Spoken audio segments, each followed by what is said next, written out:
Hey, so if you want to change the background color of an image without Photoshop, yeah, Photopea makes it really easy.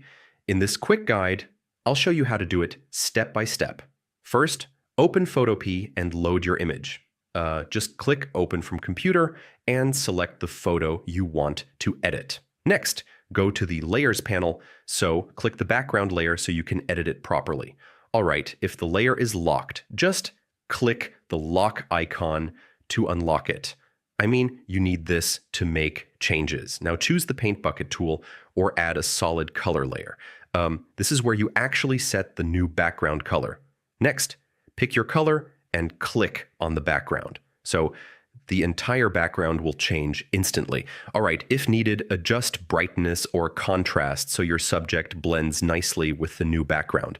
I mean, this makes it look more natural. And yeah, once you're done, go to File and click Export as, save it as PNG or JPEG, depending on your needs. So that's how you change background color in Photopea. Once you get the hang of it, you can customize any image in seconds.